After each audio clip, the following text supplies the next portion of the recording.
missionária e quem esteve já ontem sabe que estamos a dar alguns dados estatísticos. Talvez a pregação depois mais aplicativa vai ser mais no domingo. Agora estamos também a olhar um pouco para aquilo que é a realidade. Ontem olhámos para a realidade do mundo e hoje vamos olhar para a realidade da nossa nação e rapidamente queremos mostrar um pouco daquilo que está a acontecer para percebermos então aquilo que Jesus nos disse, não é? Os campos já estão brancos para a colheita. E sabemos que Jesus, como falávamos ontem, está prestes a vir e a única razão pela qual Jesus ainda não veio é porque nem todos os povos ainda ouviram a mensagem de salvação. E alguns desses povos já estão às nossas portas, vêm com esta migração global para os nossos países. Vamos então, rapidamente, dar só uma panorâmica do que está a acontecer. Posso mesmo passar eu aqui? Ótimo, ok. Então, este é o nosso país, Portugal, que nós amamos e que temos orado e durante os anos temos servido ao Senhor. É um privilégio poder olhar para Ele e orar e perceber que Deus tem um plano grande para a nossa nação. Ok, rapidamente, são apenas dados para nós nos situarmos estatísticos.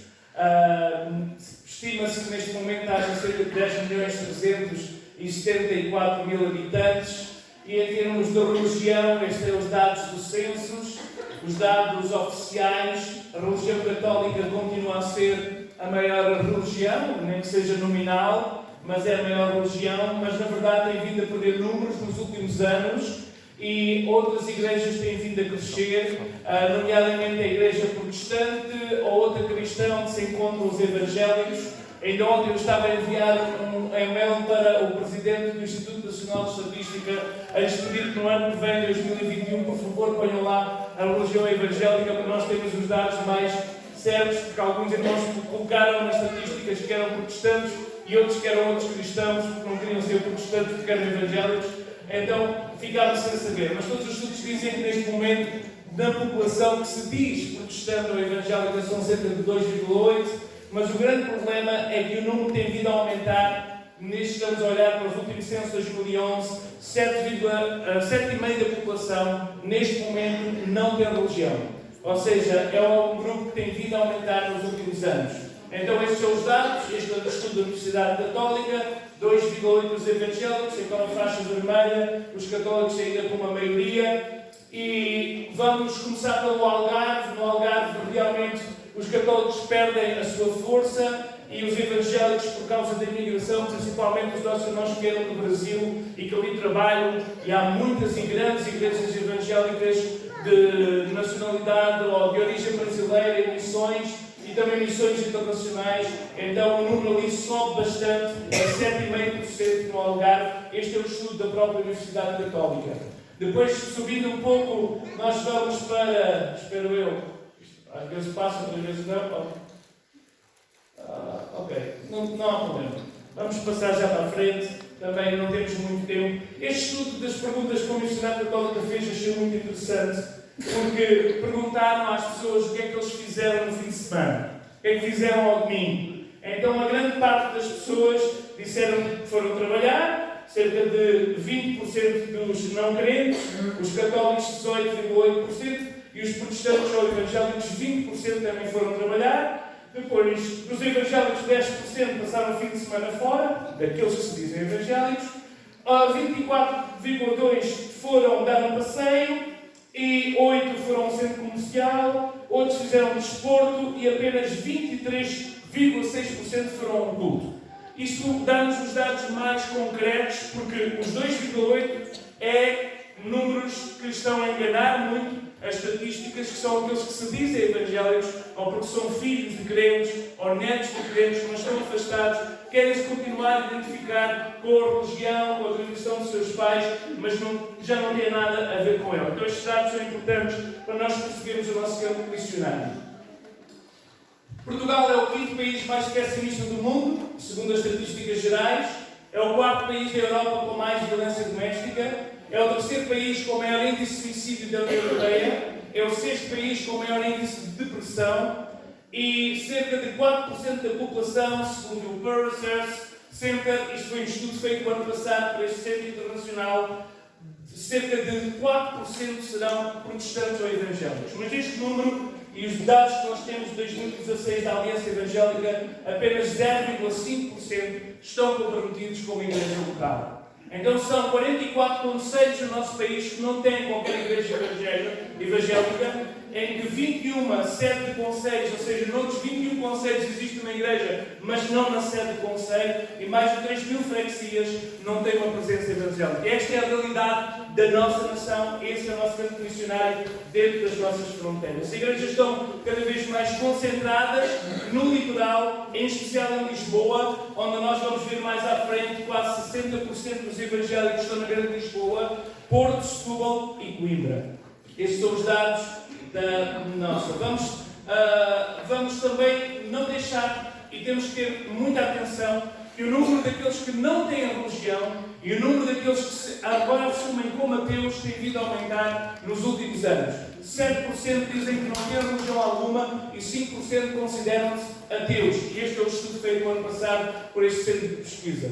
77% serão católicos, mas desses 77%, 35% não são praticantes. Ou seja, não praticam a sua religião. O tamanho médio das nossas igrejas evangélicas em Portugal é de 50 membros. Há igrejas com mais, há igrejas com menos, é o tamanho médio. E uma igreja evangélica existe para cada 7.313 habitantes, quando o ideal seria a cada 3.500 habitantes haver uma igreja evangélica. Então Portugal é considerado um exemplo de tolerância religiosa. Nós toleramos as religiões. No país, neste momento, há 830 confissões registadas no Instituto, nomeadamente no Departamento de Pessoas Coletivas Religiosas, e um estudo inédito foi feito o ano passado, que eu vou passar um pouco mais à frente, mostra que a paisagem religiosa da grande cidade, da grande Lisboa, tem-se mudado completamente nos últimos anos. Apesar de tudo, Portugal é dos países que mais observa a religião em termos da Europa Ocidental, com mais de 1/3 dos adultos portugueses a demonstrar um compromisso religioso, a irem à missa, no caso dos católicos, ou aos cultos, nos casos dos evangélicos.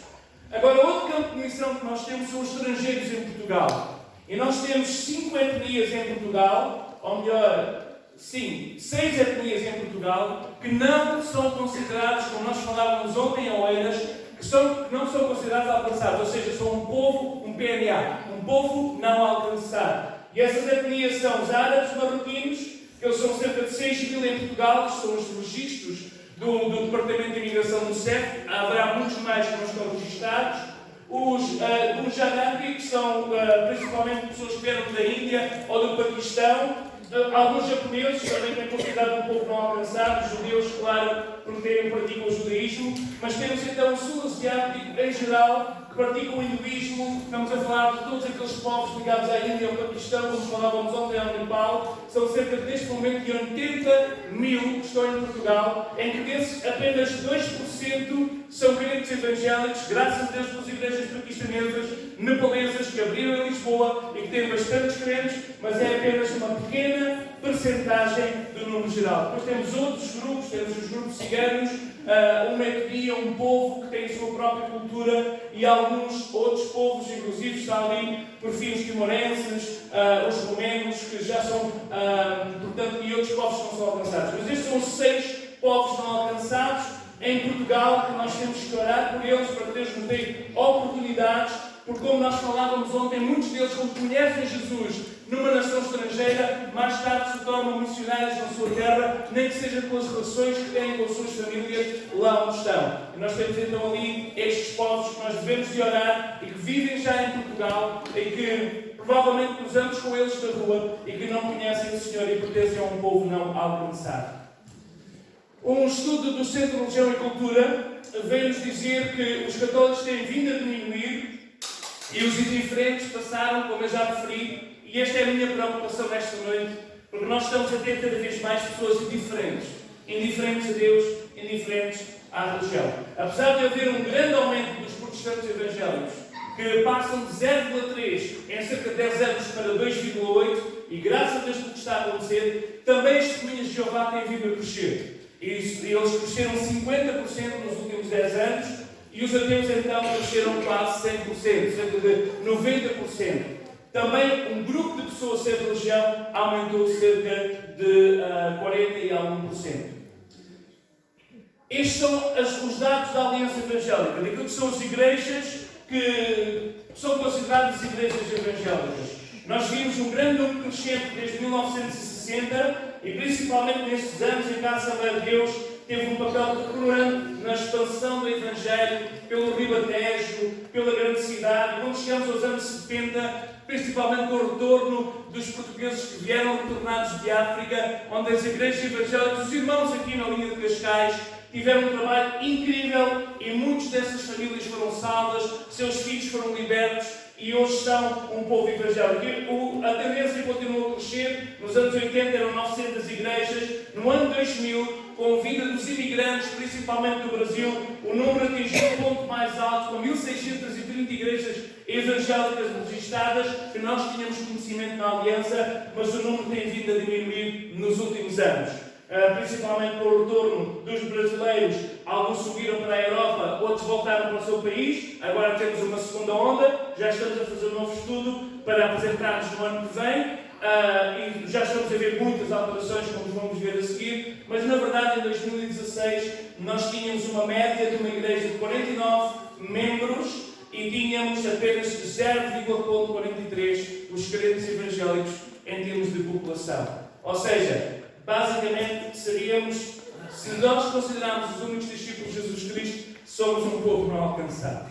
Porque como nós vimos, um povo não alcançado é aquele que é menos 0,5 e que 2,5% não tem pelo menos acesso à palavra de Deus. O que é que explica este decréscimo?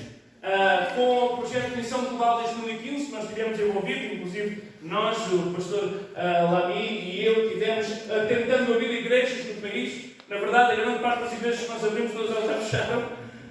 E isto aconteceu porque as igrejas são abertas, mas depois há uma concentração nos templos. Hoje é mais fácil as pessoas se deslocarem, têm carros, as igrejas compraram carrinhas e as pessoas tendam a ir onde existe mais pessoas, em vez de manterem as suas congregações nas pequenas localidades. Então houve um decréscimo. Apesar de terem sido plantadas 322 igrejas, o número cresceu. Porque centralizarmos as duas atividades num único local. Também a imigração, muitos saíram, a saída dos imigrantes, e a maior parte das igrejas, inclusive do nosso movimento, tem um grande esforço geracional. Nós temos os idosos e temos agora alguns adolescentes e crianças, mas normalmente nós perdemos a maior parte dos crentes na idade ativa. A partir dos 20 e poucos anos até aos 40 e tal, muitos deles se afastam do Senhor e da igreja local. E isso explica também o decréscimo. A partir de 90, a igreja evangélica começou-se a voltar para dentro. Se no passado nós estávamos sempre nas ruas a evangelizar, a fazer campanhas, hoje contas pelos dedos das mãos as campanhas que existem. Porque a maior parte das pessoas vivem nas suas atividades, que nunca houve tantos programas nas igrejas, há programas para tudo, há jantares e almoços para tudo, há atividades sociais para tudo, mas cada vez há menos evangelismo. Seja o pessoal, que é o que resulta mais, sejam em massa, porque Jesus nos mandou fazer. A igreja portuguesa, na sua esmagadora maioria, tirando aqui Lisboa, que é sempre um fenómeno diferente, a grande Lisboa, depende de outras igrejas. O interior depende do litoral e muitas igrejas, não digo da Assembleia de Deus, mas de outras denominações, dependem do estrangeiro. Neste momento, as igrejas batistas da Convenção Nacional, a maior parte dos seus pastores já são, uma grande maioria, têm que vir do Brasil, porque eles não têm candidatos, não há votações, não há alunos nos seminários e apenas estes que vieram agora e que vêm do país para pastorear as suas igrejas. Vais lembrar o versículo de Isaías que diz que os estrangeiros pastorearão os vossos rebanhos.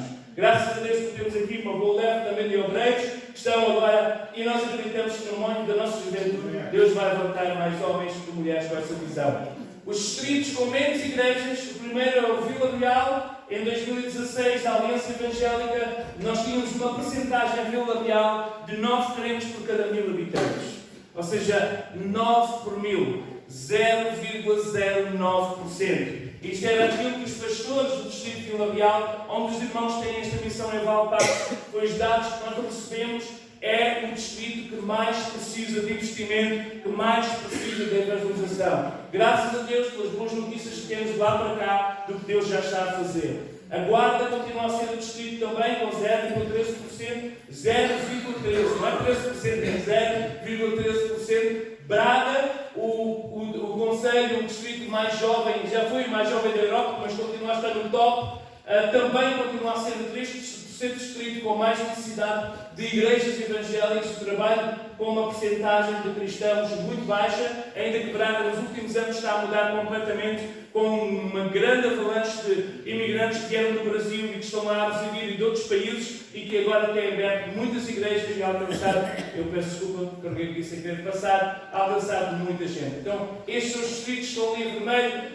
Vila Real, Guarda, Braga, Madeira, o distrito, a Ilha Palma da Madeira, Ripela, Castelo Branco, Viana do Castelo, Viseu, Bragança, Açores, Porto, Setúbal, Évora e Beja. E isso são aqueles que estão abaixo do 0,4%. Os distritos com menor percentagem de evangélicos, nós tínhamos em 2007, eles já lá estavam lá em cima.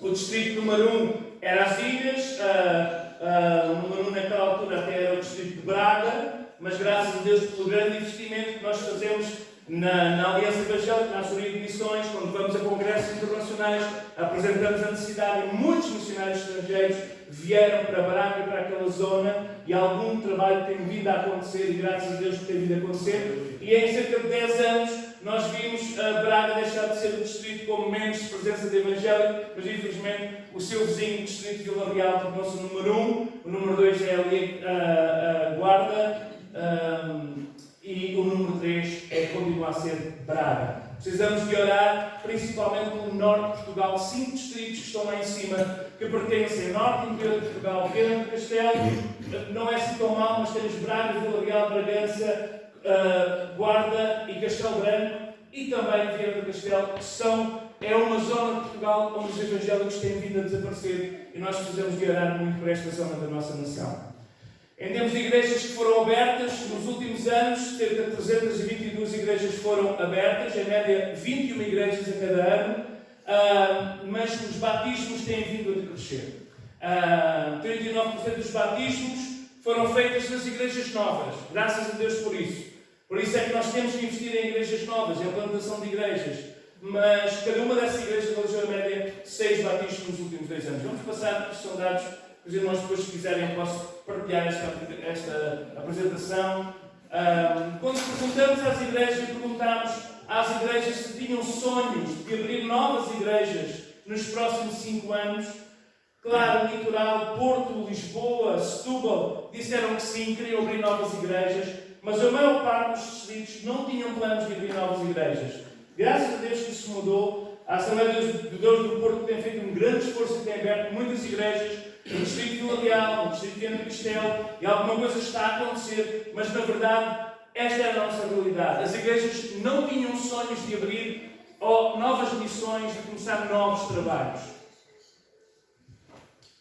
Existe uma clara necessidade de reproduzir líderes que tenham uma paixão, não é? Como o Senhor disse, a Paulo disse a Timóteo, para que ele confiasse a palavra a pessoas idóneas, pessoas de confiança que possam alcançar outros.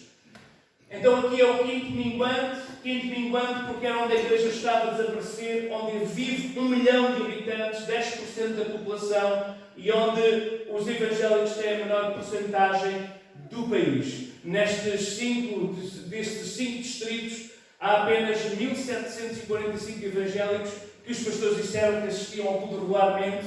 Não estamos a falar daqueles que se dizem evangélicos, mas daqueles que assistem, e este estudo é sobre os que estão envolvidos com uma igreja local e não com os que se dizem evangélicos.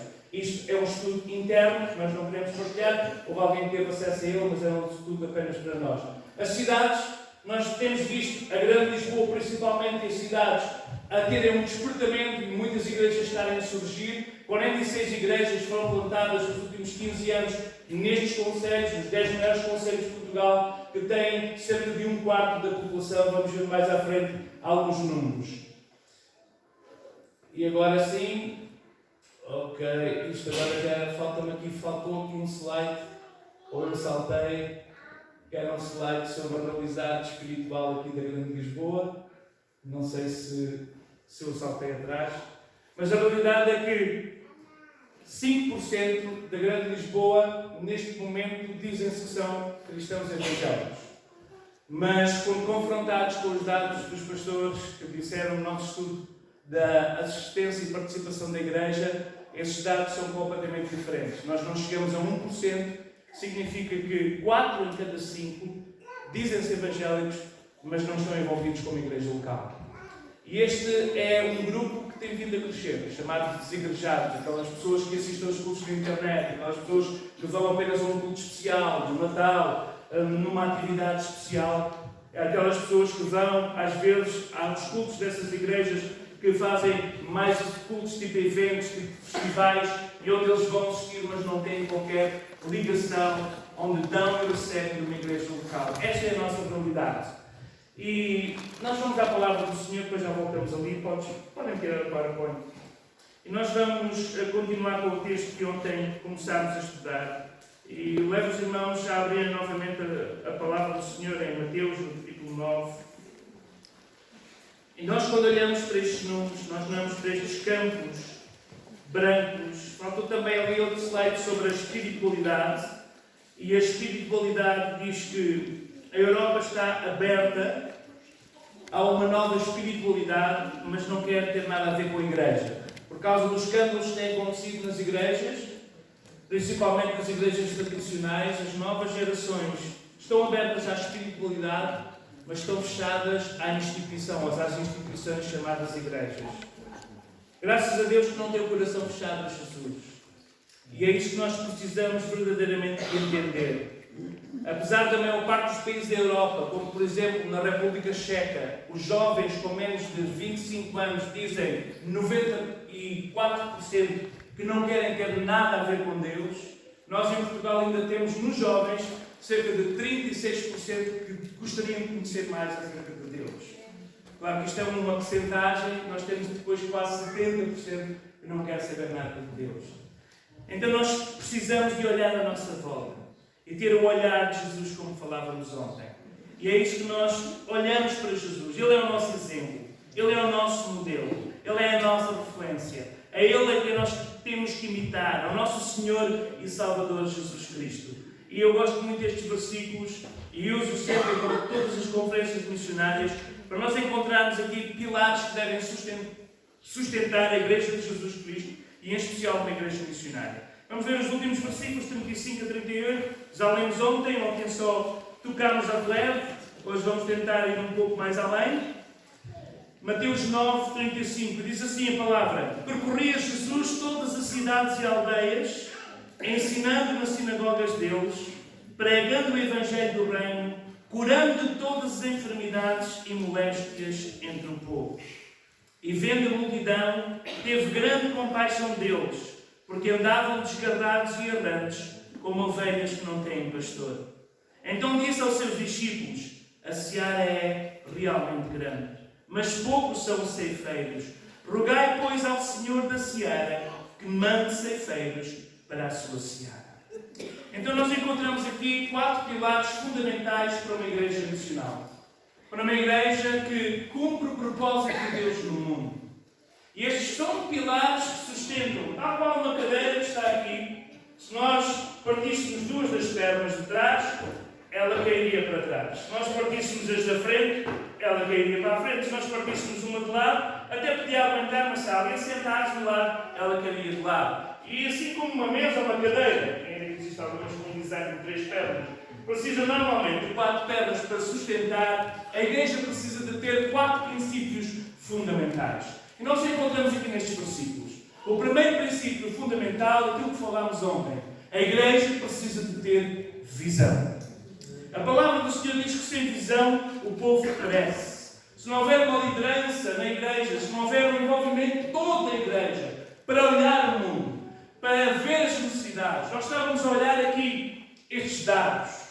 E muitas vezes eu estou a falar para jovens, eu não sabem, trabalhei no campo bíblico durante 6 anos como membro da comissão, e aquilo que eu partilhava para os jovens que lá passavam era: nem todos precisamos ir para o Instituto Bíblico, nem todos precisamos ser pastores ou missionários, nem todos precisamos ser evangelistas, mas todos temos que ser discípulos de Jesus e fazedores de discípulos. Não há cristão pior do que um cristão que não se reproduz. Um cristão que não se reproduz é um cristão que é estéril. E Deus não nos deu vida para nós sermos estéreis. Nós temos que nos reproduzir. Nós temos que passar aquilo que de melhor o Senhor nos entregou. Porque se nós não passarmos, vai azedar. Nós precisamos de passar para receber novamente algo novo, algo fresco, algo de espírito. E é na medida que nós damos que nós recebemos. O princípio bíblico que Jesus disse é: dai e ser-vos-á dado. Quanto mais nós damos aos outros, quanto mais nós investimos nos outros, mais o Senhor nos vai dar a nós. Nós vemos isso em homens como agora, aquele que passou para o Senhor com 99 anos e 3 meses. Billy Graham passou para o Senhor há 10 anos atrás. E não houve um homem que alcançasse tantas pessoas em tantos lugares em todo o mundo como ele. Nós diremos: o que é que ele tinha? Ele tinha porque ele estava sempre a dar. Passava às vezes meses, houve alturas de grandes avivamentos onde ele chegou a estar 6 meses, isso não é ideal, mas chegou a estar 6 meses longe da família, a dar, e recebia. Nós olhamos para os grandes heróis da fé, nós olhamos para os nossos pais espirituais, e nós vemos como eles se desgastaram na obra do Senhor, e quanto mais nós damos, mais nós recebemos.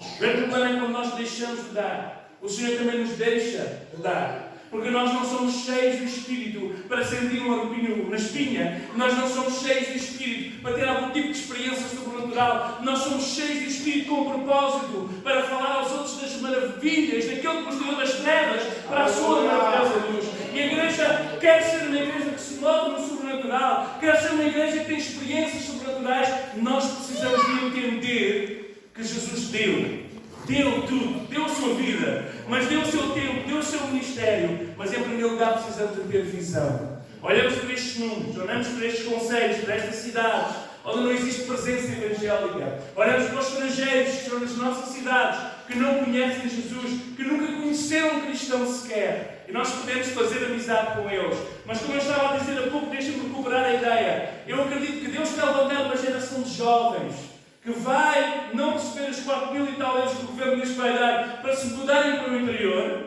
mas vai receber uma palavra de Deus para se mudarem para o interior com o propósito de levar o Evangelho a estas localidades. E nós temos visto isto a acontecer. Algumas ilhas dos Açores, alguns casais foram colocados lá como professores, outros trabalharam em tribunais e viram-se destacados da cidade para uma ilha porque queriam concorrer e subir na carreira, e ali tiveram a oportunidade de abrir a sua casa. Estávamos a visitar um deles, abriram a sua casa e de repente uma igreja surge na sua casa, porque não havia ninguém que falasse do Evangelho. Mas Deus quer usar estas pessoas. E eu acredito que cada vez mais a igreja precisa ter visão, investir naqueles que não estão ao tempo inteiro e, claro, naqueles que estão ao tempo inteiro. Porque nós sabemos que não há nada melhor do que alguém que está separado para o santo ministério, consagrado para o ministério. Mas na verdade todos nós somos chamados. Todos nós somos chamados. Há uma chamada global. Todo cristão é chamado a partilhar o Evangelho. E nós sabemos perfeitamente que não há nada mais que nos retribui mais gozo e mais alegria quando nós falamos a alguém de Jesus.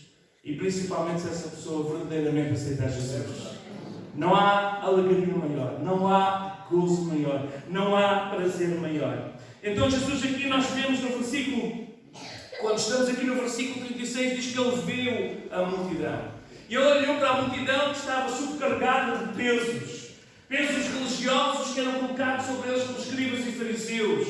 Pesos de tradição que cada vez era maior. E os escribas e os fariseus, eles tentavam de alguma forma tornar difícil algo que era simples e que sempre tinha havido no povo de Deus. E Jesus veio e olhava para esse povo subcarregado. Eram os impostos de Roma, era a perseguição de uma nação estrangeira e depois era a perseguição e o peso religioso sobre as suas vidas. Eles estavam de tal maneira que a expressão aqui no grego é que Jesus viu-os como bêbados, pessoas que não se aguentavam de pé, pessoas que precisavam de ajuda para estar em pé. E assim está a nossa nação nos dias em que estamos a viver. Assim estão os nossos vizinhos, os nossos colegas de trabalho, muitos deles quase não se aguentam de pé. Nós somos o país, como nós vimos, como é do top 3 de maior índice de depressão na Europa. Nós somos aquele que mais consome antidepressivos na Europa. Nós estamos a viver um estado em que o povo não sabe mais o que fazer. E nós temos a resposta. A palavra do Senhor. Jesus é a resposta. O Evangelho é a resposta. E nós não podemos nos calar. Porque se nós nos calarmos,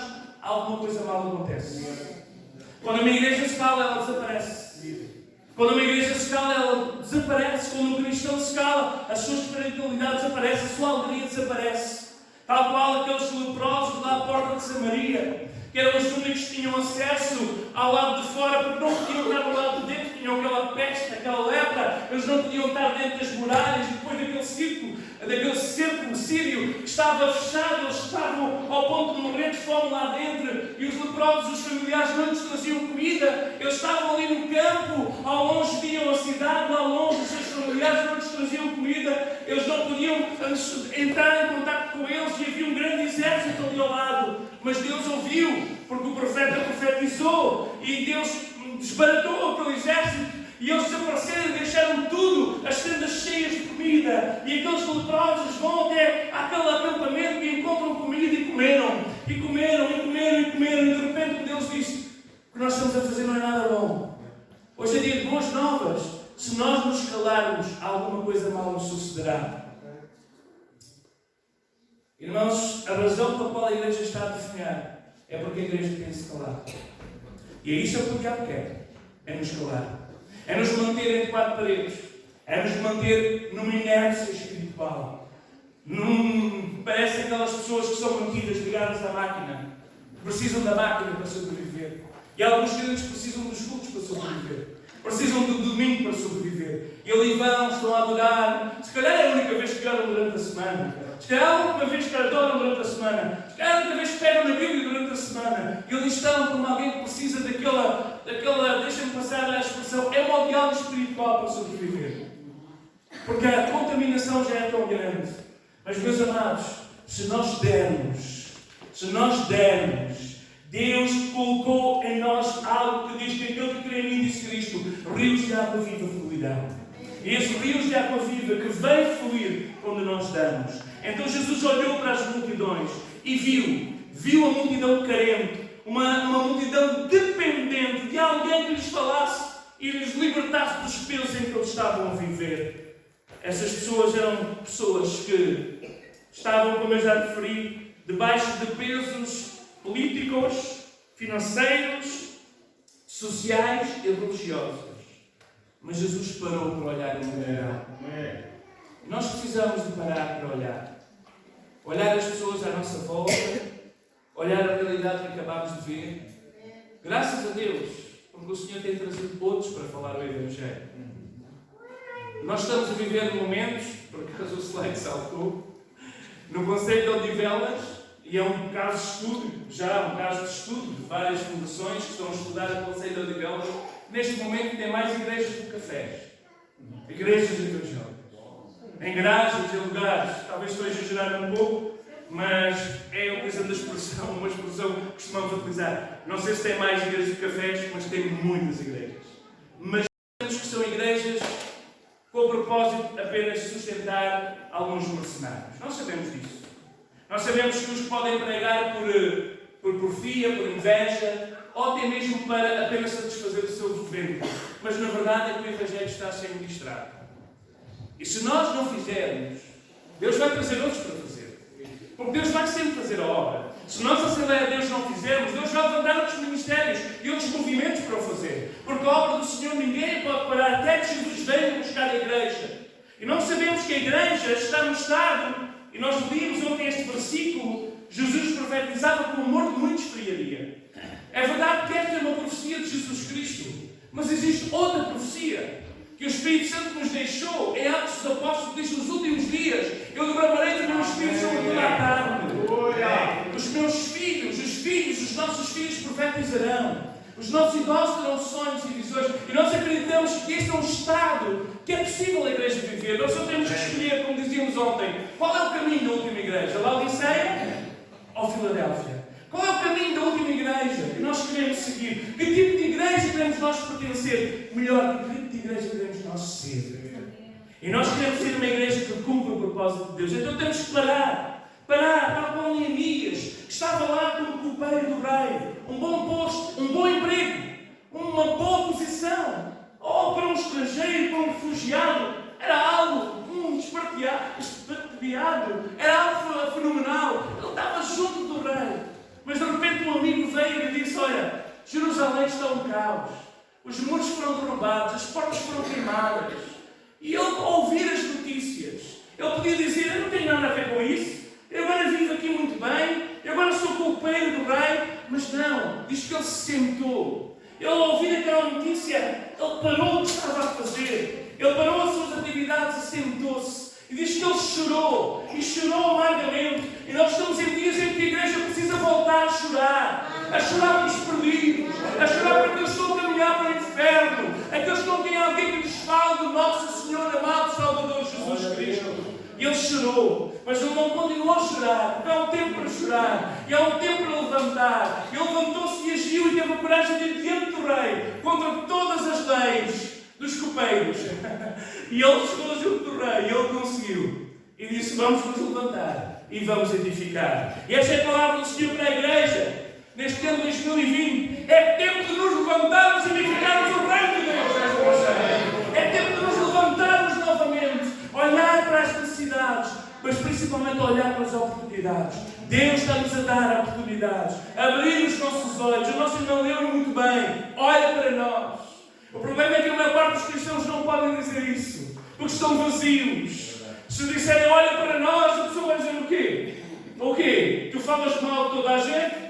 Tu andas a enganar as pessoas no emprego? O quê? O que é que eu vou olhar para ti? O que é que tu tens de diferente? Mas agora, se nós formos beber, aleluia, naquela fonte inesgotável, se nós somos cheios do Espírito Santo de Deus, que muda a nossa tendência carnal, as nossas tendências que temos naturais, para nos movermos no sobrenatural, nós vamos ser capazes de dizer: olha para nós.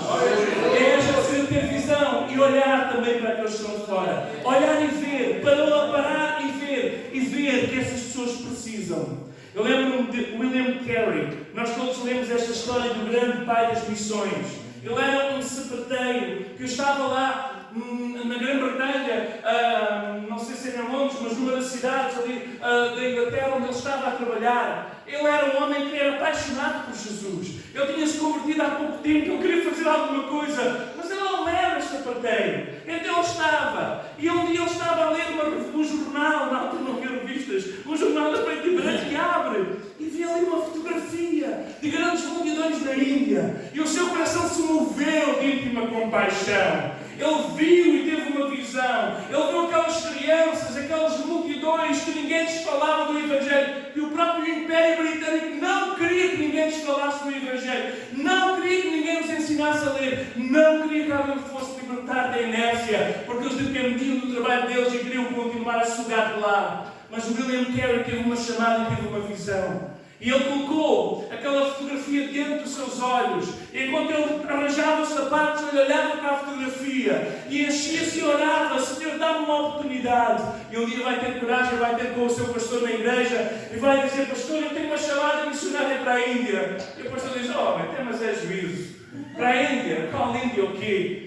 Tu não vais para a Índia nenhuma, não vais nada, está quieto, está calado. E ele não teve oportunidade naquela igreja, diz que ele teve que procurar outra igreja, teve que ir a outro lugar e continuou a servir e a orar, e voltou, e até que ele encontrou um grupo pequeno de irmãos, disseram: sim senhor, tens uma chamada para ir para a Índia? Então vai lá. Juntaram-se, compraram-lhe o bilhete, ele vai a caminho da Índia. Ele vai primeiro, antes de ir para a Índia, vai falar com a mulher, não é? Que tinha alguns filhos. Vai falar com a mulher e diz assim: amor, vamos para a Índia. Não sei se foi assim, estou aqui a pintar já numa versão século XXI. Então, amor, vamos para a Índia. O amor não, a mulher diz assim: William, estás maluco ou quê? Para a Índia com as nossas crianças? Vai tu. Se queres ir, a chamada é tua, vai tu. Ele foi sozinho. Você não sabe que ele foi sozinho? Ele foi sozinho para a Índia. E à medida que ele estava a aproximar da Índia, naquele grande navio que demorou muitas semanas a lá chegar, ele pediu permissão, mas o governador do porto, o governador da cidade, não deixou o William Carey sair do barco. Ele não conseguiu sair do barco.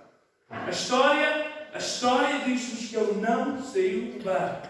Ele estava totalmente destroçado por dentro. Semanas e semanas longe da família, cheio de uma paixão missionária. E agora o governador lá diz que ele não podia, porque ele não queria missionários na Índia para evangelizar os nativos.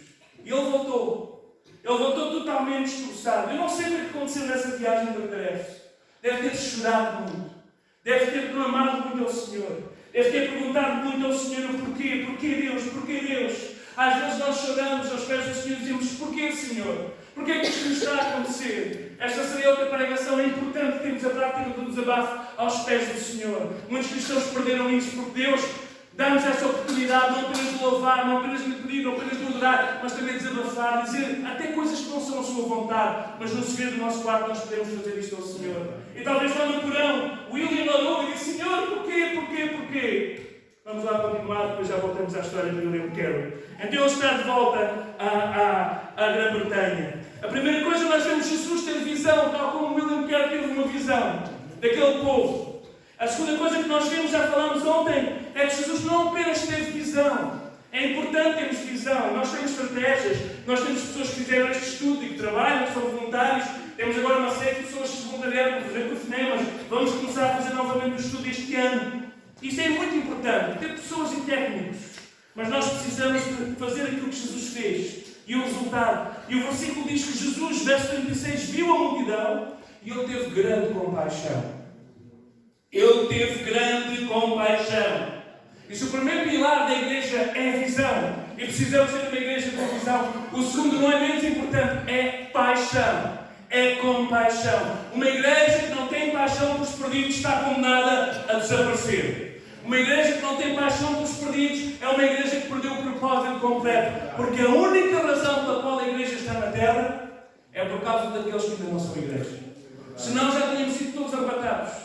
Senão, quando aceitávamos Jesus, levantávamos o braço da boa maneira assembleana, o Espírito Santo vá-nos para cima. Porque nós lá não vamos pecar mais, nós lá não vamos errar mais, nós lá vamos estar na presença do Senhor a adorá-lo. Então nós adoramos aqui sim, porque esse é o papel da igreja. Mas vamos adorar melhor no céu. Nós temos comunhão aqui sim, uns com os outros, mas ainda assim às vezes temos umas turras, umas discussões uns com os outros, mas lá no céu a comunhão vai ser perfeita. Nós temos santificação aqui sim. Nós procuramos nos santificar dia após dia, ser mais semelhantes a Jesus, mas muitas vezes falhamos, dizemos aquilo que não devíamos dizer, pensamos aquilo que não devíamos pensar, mas no céu nós vamos ser 100% santos. A única coisa que nós não vamos poder fazer no céu é pregar o Evangelho. Não vamos poder. Nós não podemos chegar lá e dizer assim: oh Moisés, deixa-me lá contar acerca de Jesus. Ele dizer: oh, eu conheço Jesus e a sua história. Nós não podemos chegar lá ao pé de alguns dos discípulos e deixa-me contar acerca de Jesus. Ele vai dizer: eu andei com ele, eu comi no prato dele, eu conheço. Não, lá nós não podemos, porque eles todos estão lá por causa de Jesus. A única coisa que nós temos aqui ainda na terra, a única razão, é por causa daqueles que não são igreja. A igreja só está na terra por causa dos que não são igreja. Vou repetir isto várias vezes no fim de semana. A igreja só está na terra por causa dos que não são igreja. No dia em que todos fossem igreja, o Senhor nos levava para o céu. Então temos um propósito, temos uma missão. Não andamos aqui à nora, nós temos uma razão de ser. E temos que ter, acima de tudo, paixão. Uma igreja tem que ter um coração apaixonado. O verdadeiro coração missionário é um coração apaixonado. Quando Jesus olhou para aquela multidão, ele se moveu de íntima compaixão. A mesma compaixão que Deus teve na sua eternidade, quando criou o ser humano e sabia que ele ia pecar. A mesma compaixão que Jesus teve quando disse ao Pai: eu darei a minha vida por eles. A mesma compaixão que fez com que todos os missionários, os pais da igreja primitiva, vissem os seus filhos serem mortos na arena do Coliseu, mas não deixaram de pregar o Evangelho. A mesma compaixão que estavam dispersos quando a perseguição os levou e perderam suas casas, terras, e foram por terras estranhas, para países que nunca tinham conhecido nem visto, mas levavam a boa nova do Evangelho. É essa compaixão que a igreja precisa. Não olharmos para as pessoas com um olhar de julgamento, olharmos para aquela pessoa e dizer: aquele homem não merece a salvação. Olha, não quer que decidimos de nós, se o Senhor pensasse assim a nosso respeito, porque nenhum de nós merece salvação. Ela é uma graça que Deus nos concede, e até o maior dos pecadores. Há um tempo atrás, eu tive a oportunidade de ver uma reportagem de uma das prisões mais terríveis dos Estados Unidos. E foi tão bonito nós vermos lá como Deus verdadeiramente começou uma obra naquela prisão, porque o diretor da prisão era cristão. E quando ele foi para a pior prisão, ele chegou ao pé da mãe e disse: mãe, mandaram para a pior prisão, dirigir a pior prisão, só com homens mais perigosos que existem. E a mãe disse: então, ainda bem que vais para lá, é porque tens uma missão, há alguma coisa que podes fazer diferente. Então o que é que eu só sabia? Lá no Texas, é aquele cinturão dos evangélicos grande que existe. A única coisa que eu sabia que podia mudar o homem é o Evangelho. da prisão para evangelizarem os presos. Depois de conhecerem Jesus, ele começou a trazer institutos bíblicos para dentro da prisão, para formar os presos e levantar os presos que tinham prisão perpétua, que se tornaram pastores, que se tornaram missionários. E de repente a prisão que tinha os maiores índices de criminalidade lá dentro e de morte tornou-se a prisão mais calma, mesmo sem de alta segurança, porque o Evangelho transformou aqueles homens. Irmão, o Evangelho transforma. Nós não podemos olhar para essas pessoas e eles não merecem a salvação. Porque se fosse assim, Jesus não tinha ido à cruz por todos nós. Ele foi à cruz por todos e nós temos que verdadeiramente olhar. E quando Jesus olhou para aquela multidão, a expressão que ele utilizou foi uma expressão que eles entendiam. Ovelhas errantes e desgarradas, como uma ovelha que não tem pastor, não sabe, é presa fácil de lobo, é presa fácil para cair numa fossa, para ficar preso nos espinhos. Então Jesus olhou para aquela multidão e disse: eles precisam de alguém que os oriente. E logo mais tarde ele vai-se voltar para os discípulos e disse: vocês agora têm que ir por todo o mundo e têm que pregar a todas as nações, a todos os povos, para que eles possam conhecer. E então, eu voltarei para buscar a igreja. Meus amados irmãos, paixão é aquilo que tem que mover o povo de Deus. E sabem, William Carey tinha uma grande paixão. Ele todos os dias colocava lá, e quando voltou para a Índia, a sua paixão tinha já contaminado, no bom sentido, a boa contaminação, a sua esposa. Ele volta da Índia, sente que não conseguia descer do barco. E quando estava, a sua esposa estava no porto, porque o pastor da igreja tinha falado com ela. Eles tinham orado tanto por eles. E a sua esposa diz assim: William, toda a igreja agora se moveu para te apoiar. E eu vou contigo e os nossos filhos vamos todos para a Índia como missionários.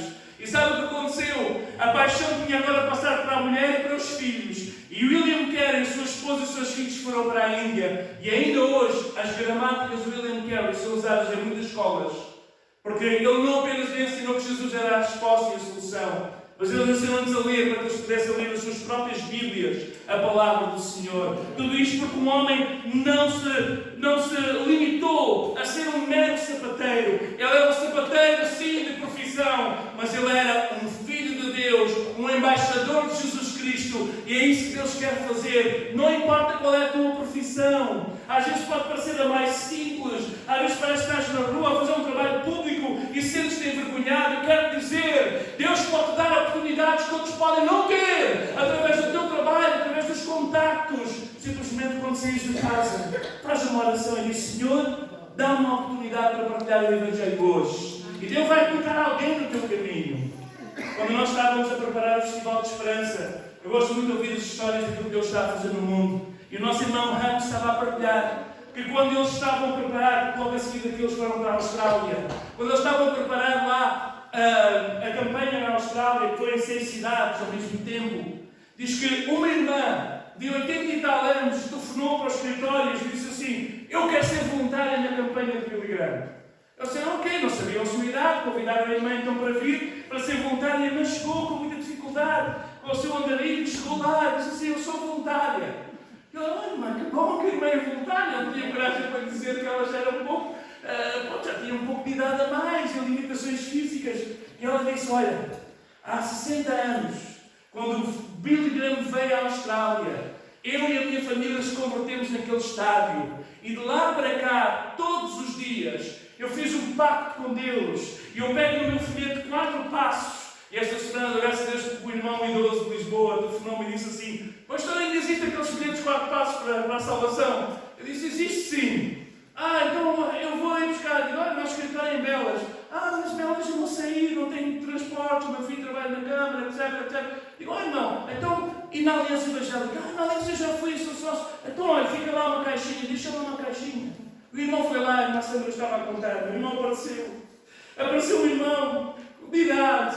E ele diz assim: graças a Deus por estas ferramentas, porque ainda há trabalho a fazer. E aquela irmã lá, ela tinha feito um pacto com Deus. Agora não conto da história, chego aqui um pouco perdido. Ela tinha feito um pacto lá na Austrália, mesmo na sua reforma. Ela disse: todos os dias eu faço uma oração: Senhor, dá-me uma pessoa para eu falar do Evangelho. Uma pessoa.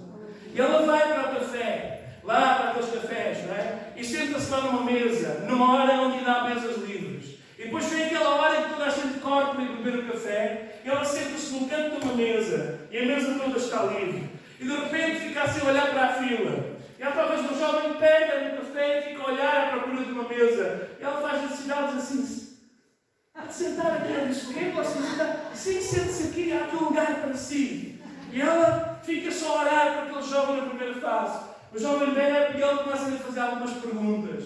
E a certa altura, passa no Filipe e começa a falar de Jesus. E ela tem conseguido trazer para Jesus uma série de gente. Por todos os dias. Ela diz: Senhor, dá-me pelo menos uma pessoa para falar do Evangelho. Às vezes alguns irmãos dizem: Senhor, não me diz ninguém hoje que eu não tenho tempo. Ou não me diz ninguém esta semana. Talvez nas minhas férias eu tenho tempo para falar de Jesus. Mas, meus amados, por isso, a igreja está tão triste e não está tão depressiva como nós não falamos daquilo que temos visto e ouvido. Nós verdadeiramente perdemos aquela razão de ser. Então William Carey voltou à Índia. Ele voltou com a sua família. E desta vez os papéis estavam todos em ordem. E ele desceu e tornou-se o grande pai das missões transculturais. Porquê? Porque ele teve a visão. Ele viu a necessidade. Ele se moveu com paixão. Eu vou ele a orar, mas orar e orou na viagem de ida, na viagem de regresso. Mas ao mesmo tempo a igreja começou também a orar. Porque quando eles ouviram as notícias que ele não tinha conseguido descer do barco, toda a igreja começou a orar e dizer: Senhor, o que é que se passou? O nosso missionário, de repente aquele missionário que é só de 4 ou 5, comecei a ser um missionário de todos. E quando todos começam a orar, irmãos, há poder quando a igreja se move em oração e ora por missões. E é isto que Jesus está a dizer no mesmo texto. Ele volta-se para os discípulos, depois de ter visto a multidão, visão, primeiro pilar, segundo, paixão no seu coração. Ele vê aquela multidão perdida. E terceiro, ele disse: vocês precisam fazer uma coisa.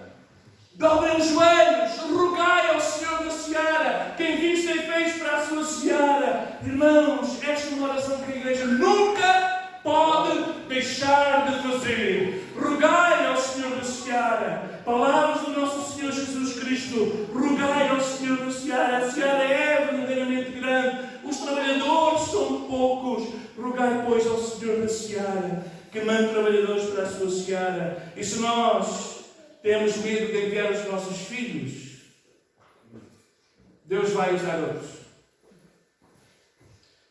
Meu amigo Hans, ele tem muita coragem, mas já tem 60 e tal anos, está no ministério há muito tempo. Ele foi pregar numa igreja da Suécia, uma das grandes igrejas da Suécia. E nós temos uma dívida com a Suécia, porque a Suécia enviou seus missionários que começaram aqui em Lisboa. Ele chegou àquela igreja, estava a falar com os anciãos, com a entidade, e disseram: sabe, o meu filho, ele é advogado. Sim, eu não peço, sim, senhor, advogado. Sim. E veio o missionário e sabe, o meu filho, ele é médico, se mexeu num grande hospital. Sim, que bom. E eu disse: olha, o meu filho, ele é dono de uma grande empresa. E começou a ver aquelas histórias e começou a perturbar o seu espírito. Porque aquela tinha sido a igreja que mais missionários tinha enviado para todo o mundo. E agora não tinham missionários, eles mandam um cheque para aqueles que estão em África, mandam um cheque para as missões da Índia, mandam os cheques, mas não mandam pessoas. Porque as pessoas agora são as pessoas que querem ficar no seu bem bom e querem ficar no seu conforto, no seu sofás, com as suas Netflix e coisas assim, e não querem mais sair do seu conforto e cumprir o mandamento do Senhor. E ele chegou ao púlpito. Ele disse assim: provavelmente vai ser a última vez que eu vou pregar aqui. Mas a coisa que mais me doeu foi saber que há aqui missionários que têm orgulho que os seus filhos hoje são homens de negócios, homens de destaque, juízes, homens de posição. E esqueceram-se que a maior posição que alguém pode ter é ser mensageiro do Evangelho de Jesus Cristo. Amém. E nada se compara a isso. E, meus amados, infelizmente este secularismo tomou conta de muitas igrejas. E às vezes eu dou por mim até olhar e falar com colegas e dizer: eu não quero que o meu filho vá para o ministério porque vai passar dificuldades. Sabem, por causa disso eu lutei. Ele ia resistir ao Senhor muitos anos para ir para o ministério. Não foi que o meu pai não quisesse que eu fosse para o ministério. Porque aqui o irmão Ronaldo sabe muito bem que ele estava sempre a dizer que eu ia para o ministério. Desde os meus 8 e 10 anos eu dizia a toda a gente que ia para o ministério. Só eu que não queria ouvir essa conversa. Mas um dia não deu para resistir mais. E estamos no ministério. E estamos onde o Senhor nos tem trazido. Estamos agora a servir na Aliança Evangélica como secretário-geral na MEV, que também estamos a colaborar em Campo Rico como ajudando ali na congregação que estava também já envelhecida. Quando nós estamos a servir ao Senhor, irmãos, é o melhor dos melhores empregos. Não há nada que se compare. Porque tudo o resto vai ficar aqui na terra. O irmão pode construir a maior mansão e ter uma piscina coberta e um jacuzzi ao canto. Mas no dia que Jesus vier, não, o jacuzzi não vai consigo para o céu. Não! O carro que você andou a pagar durante 10 anos também não vai para o céu. A sua casa não vai para o céu. O que vai estar no céu registado no banco é aquilo que nós fizemos em prol do Evangelho. E esses são tomados, são recebidos em honra, enquanto os outros ficam com a salvação, que já é muito bom. Louvado seja o Senhor por ela. Muito bom. Mas, irmão, eu tive um professor no Instituto Bíblico, pastor Francis Paul Porter, e eu lá de certa altura dizia-nos assim: sabem, eu quero ter uma grande coroa no céu. Nós ficávamos escandalizados com aquilo, porque ele era a pessoa mais humilde que nós conhecíamos. Uma pessoa humilde ao máximo. Era um doutor, escreveu os manuais todos da FAITAD do Brasil. Era um homem que tinha muito conhecimento da palavra, um homem, mas super humilde. Mas ele dizia: eu quero ter uma grande coroa. Eu estou a trabalhar para ter uma grande coroa. Nós chegávamos assim a olhar uns para os outros porque aquilo não batia certo com a pessoa que ele era. E um dia ele contou-nos o segredo. Sabem porquê que eu quero ter uma grande coroa? Eu quero ter a coroa melhor que é no céu. Eu quero ter uma grande coroa. Eu vou-me esforçar para ter uma grande coroa. Porque quando chegar o momento em que os anciãos dobraram aos pés de Jesus para entregar o seu louvor e a sua adoração, eu quero ter alguma coisa digna para lhe entregar. Eu quero tirar a minha coroa e eu quero colocar os pés de Jesus e dizer: eu não sou digno, Senhor, mas só Tu és digno de toda a honra e glória. Então a única coisa que eu posso levar para o céu é aquilo que eu faço aqui pelo Senhor. E eu sei que o Senhor me vai retribuir, mas eu quero entregar isso de volta em adoração a Ele. Quer que tu vais entregar uma tiara? Um pente do cabelo? Não sei. O que é que nós estamos a fazer com o Evangelho, irmãos? O que é que nós vamos entregar ao Senhor? Oh, oração, precisamos de orar. Mas sabem, o texto começa que Jesus percorria as cidades e as aldeias. Eu dou graças a Deus que não há homens a percorrer cidades e aldeias. Alguns só querem cidades. Eu tenho dito aos missionários que vêm para aqui, eles todos procuram casa aqui na zona de Cascais. E eu disse: mas eu não percebi porque é que vocês todos querem viver aqui. Bom, agora também estou a viver aqui, já fiquei mal nas fotografias. Mas foi porque o Senhor nos arranjou, nós não procurámos aqui. Nós procurámos em qualquer lado, até porque o trabalho é lá no centro de Lisboa e não temos grandes transportes aqui, onde estamos a viver para lá. Mas foi aquilo que o Senhor nos deu, que foi um grande bênção e um milagre, não sei outra história. Mas na verdade, é que nós vemos os missionários virem e olham, e é tão bom o sol, não é? A praia. Mas irmãos, eu sei que não é isso que os move. Normalmente ficam aqui por ficar perto de Lisboa, para servir as igrejas. Mas na verdade eu dou graças a Deus por pessoas que estão a sentir no coração para ir onde ninguém vai. Eu tenho um pastor amigo, ele já está reformado, tem muita idade. Ele dizia-me sempre: Josué, descobri uma vila que não tem uma igreja católica. Eu digo: não. Sim, descobri. Olha esta vila aqui. Já viste, se nós tivéssemos lá uma igreja, era a única igreja lá. Não há igreja católica. Ele disse: é difícil, porque em qualquer lugar há uma igreja católica, mas ali não há. Ele falava que eu como em pouca mente. Eu disse: mano, mudes para lá, comece lá uma igreja, faça alguma coisa, então se Deus lhe está a dar a visão, passa a ação, não é? Mas pronto, não passou a ação, também já está com uma certa idade. Mas tive que dizer: ali, vocês têm que ir para lá, seremos a única igreja daquela povoação. Oh, irmãos, na verdade, nós precisamos de ação. E se o primeiro pilar é visão, se o segundo é compaixão, se o terceiro é oração, o quarto não pode deixar de ser, se não seja ação. Porque não vale a pena nós termos visão, não vale a pena nós termos compaixão, não vale a pena nós termos muita oração se não tivermos ação, se não passarmos a ação. E o texto começa com a ação de Jesus. E o evangelista Mateus diz-nos que percorria Jesus todas as cidades e aldeias, ensinando nas sinagogas, pregando o Evangelho do Reino, curando todas as enfermidades e moléstias entre o povo. Este era o modo de viver de Jesus. É isto que a igreja precisa de fazer nos dias onde estamos a viver. Uma igreja missionária é uma igreja que tem ação, é uma igreja que evangeliza, é uma igreja que verdadeiramente se move para cumprir o propósito de Deus. Este versículo apresenta-nos o conteúdo básico do ministério de Jesus Cristo. Ele ensinava, porque o discipulado é fundamental, mas ele não apenas ensinava, ele pregava, e a proclamação é fundamental, ele curava as enfermidades e ele curava as moléstias. Então era alguém que cuidava do homem totalmente, holisticamente, 100% corpo, alma e espírito. E é isso que a igreja, nós que somos os mordomos do movimento de Jesus Cristo. Nós que somos os dispenseiros da palavra do Senhor. A nós, os anjos queriam muito ter este ministério, mas não podem ter. É a nós que o Senhor nos mandou. E Jesus estava a anunciar este Evangelho. Ensino, pregação e cura. E é isto que a igreja precisa de voltar a fazer. Ensino, pregação e cura. Pregação, eles tornam-se cristãos verdadeiramente. Ensinamos os primeiros passos na fé, mas curamos. Também satisfazemos as necessidades dentro das nossas possibilidades. E por este meio, Jesus mostra aquilo que a igreja precisa fazer nos dias em que estamos a viver. Não é apenas pregar o Evangelho, mas é também ensinar e curar. Aleluia! Estas almas que estão feridas, estes corações quebrantados, que precisam tanto da palavra do Senhor. Ide, pregai, curai os enfermos. É aquilo que o Senhor nos deixou para nós, a Igreja de Jesus Cristo. E nós estamos agora nesta conferência missionária, irmãos. Graças a Deus que os nossos irmãos estão ali em Valpaços. Eu estava na dúvida se era no Minho ou se era atrás dos montes.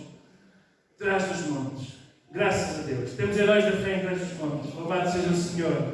E a Igreja aqui trajou-se nesta área de Cascais, deste ministério que é o privilégio de poderem sustentar estes missionários e apoiá-los nesta obra. Irmãos, nem todos podem ir, nós sabemos disso. Todos podemos orar e todos podemos contribuir.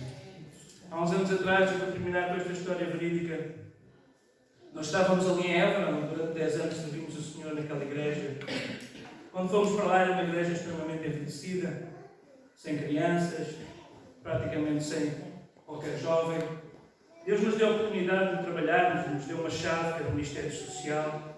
Deus fez alguma coisa, louvado seja o Senhor. E uma das pessoas que esteve connosco, nós tivemos várias obreiras a trabalhar connosco, e uma das pessoas que trabalhou comigo, que eu conheço desde que ele nasceu, praticamente, meu pai era pastor em Porto Alegre, foi o Paulo Durão. E o Paulo, várias vezes, ele fugiu ao chamado do Senhor. E várias vezes eu contendi com ele ao longo da sua vida. Contei com ele quando ele quis tirar o curso de engenharia, nós aí não tínhamos grande contacto, mas ele ia aos retiros e chorava à frente, tinha uma chamada.